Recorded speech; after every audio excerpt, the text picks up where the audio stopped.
I first tried surfing when a friend of mine said, "Hey, Kirk, want to go surfing?" And me never gone surfing ever before in my life, and thinking that it's just something you can pick up like tennis or baseball or whatever. I said, "Yeah, sure," not knowing that there's a lot of technique that one needs to know before one even gets into the water, not to mention experience. So I said sure, and I went out and attempted to surf, and I found out I couldn't even sit up on my board without falling over into the water, let alone catch a wave. When I did try and catch a wave, I just got beaten up by my board, and after about an hour in the water, I crawled out. My head hurt, my arms hurt, my chest hurt, my lungs hurt, feet hurt, everything just hurt. So I thought, it's not for me. But then I had an opportunity to get back into the water, rent a board. So I tried it again a second time, and this is after I'd actually done a lot more boogie boarding. And, I still sucked. So what year was this? And where was this? This had to be 1999 and somewhere in the South Pacific. Somewhere in the Pacific Ocean, I should say. Just can't remember exactly where. And I tried to surf again with some friends. And this time I managed to boogie board with my surfboard, which was, I guess, a step in the right direction, but not quite surfing. And so one day I hooked up with this guy who gives surf lessons. I took a surf lesson and learned a bunch of things that I just needed to know before I got into the water, and things I didn't even know existed. It was pretty valuable knowledge that one needs to know when attempting to surf. And so once I had this information, this knowledge, I got in the water, and almost instantly, I stood up on my board, and from that moment on, I've been hooked. And so, a few months passed, got in the water again, stood up on my board for maybe 2 seconds and thought, this is pretty cool. So, Nicholas and I, we talked about surfing for about the last 3 years, and last June of 2000, was it June?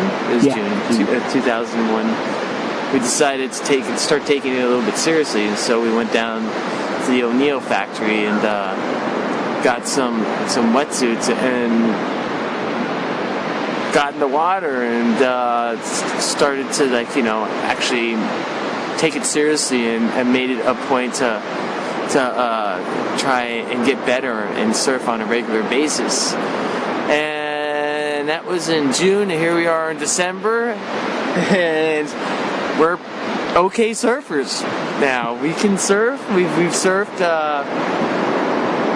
all up and down California. We've gone to Mexico. Well, I've gone to Mexico and surfed. We've surfed in Hawaii. We have big plans to go surfing down in Costa Rica. We can charge moderately big waves. Like the biggest wave I've charged is 8 or 9 feet high, Ocean Beach.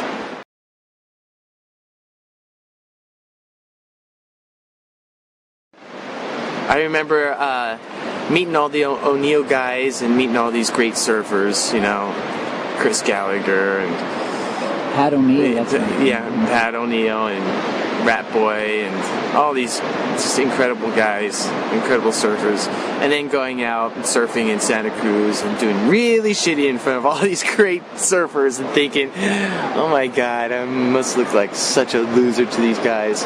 But it was still fun, because, it was our very first session with wetsuits. Mm-hmm. And, that was significant in itself, because that was the beginning. And, we needed to get wetsuits because we're California surfers. And, when you surf in California, especially Northern California, you almost always need to have a wetsuit. Did you get any comments out in the water when you were surfing? Yeah, they called me a big Barney and a kook. And so, it's the way it happens, man. Everyone starts out as a kook or a Barney. But they also said something like, well, if we would play guitar, then we would be Barneys in the guitar thing. So they were. Oh yeah. They also said, well, if these. Well, here, let me rephrase that. Yeah, those big time surfers said if they got a hold of a guitar, they'd be Barneys on the guitar. So I guess we're kind of even in that stakes. So what's kind of mutual respect? You had a couple of. Yeah, there's definitely some mutual respect going on. And it was cool. Cool. Good. So so we were surfing with the team riders, like you said, Jason Ratboy Collins, Chris Gallagher, a few other people. Yeah. And you said that you didn't do your best.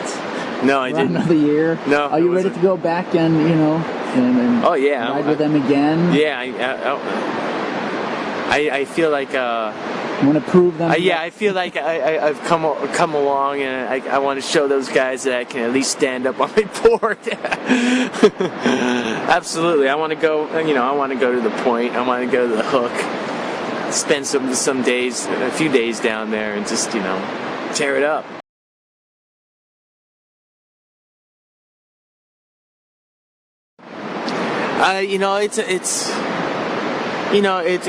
There's a certain degree of self-challenge in surfing. You're not playing against a team, or you're not competing against other people.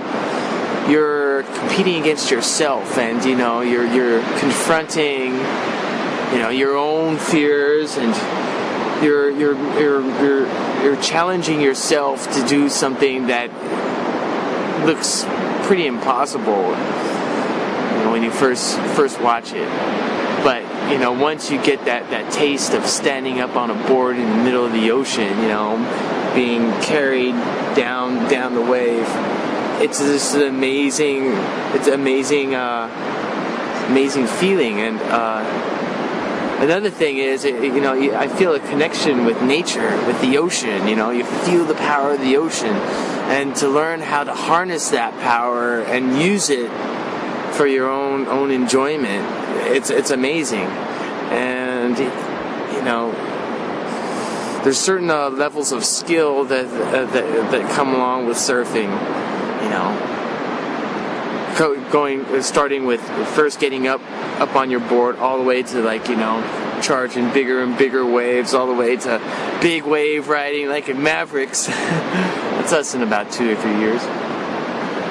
But there's different skill levels that